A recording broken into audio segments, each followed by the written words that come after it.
बिस्मिल्लाहिर्रहमानिर्रहीम। आज हम लेके आए हैं difference between work and heat. Chemistry की जुबान में, फिजिक्स के जुबान में नहीं, केमिस्ट्री के जुबान में हीट और वर्क में क्या फर्क है। दोनों की यूनिट कैलोरीज हो सकती है, जूल्स हो सकती है।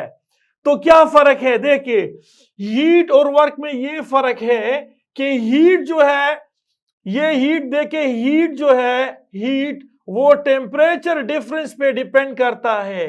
Heat depend on change in temperature, change in temperature पे हीट डिपेंड करता है। देखिए हीट हीट डिपेंड डिपेंड करता है ऑन चेंज इन टेम्परेचर। देखिए मैंने बताया था ये रॉड है और इस रॉड के अंदर यहां टेम्परेचर आपके पास 100 डिग्री सी है और यहां पर 20 डिग्री सी है। सो यहां से एनर्जी इस डायरेक्शन में फ्लो करता है। इस एनर्जी को हम क्या कहते हैं? इसको हम हीट कहते हैं। ये हीट है। So heat is because of change in temperature. लेकिन वर्क जो है, देखिए वर्क, सपोज ये आपके पास एक पिस्टन है, गौर से देखिए यहां पर एक पिस्टन है और इसके अंदर गैस मौजूद है। सपोज ये देखिए यहां पर टेम्परेचर सिस्टम के अंदर 25 डिग्री सी है और यहां पर भी 25 डिग्री सी है।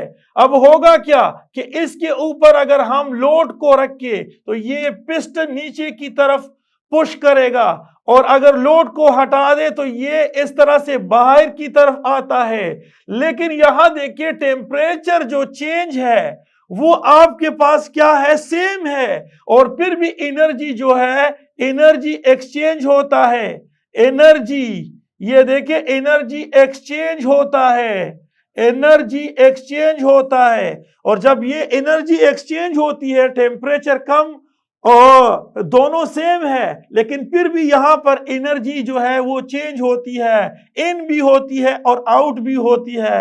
इस किस्म की एनर्जी को, इस किस्म की एनर्जी को हम क्या कहते हैं? ये वर्क है। ये आपके पास वर्क है। जब सिस्टम और सराउंडिंग के दरमियान टेम्परेचर सेम हो और फिर भी एनर्जी का एक्सचेंज होता है तो ये याद रखिए ये एनर्जी जो है ये वर्क की सूरत में होगी। और अगर आपके पास टेम्परेचर एक जगह पे ज्यादा है, दूसरी जगह पे कम है, तो ज्यादा जगह से एनर्जी कम लोअर टेम्परेचर रीजन की तरफ चला जाता है। तो इस किस्म की एनर्जी को हम क्या कहते हैं? इसको हम हीट कहते हैं। ओके, अल्लाह हाफिज।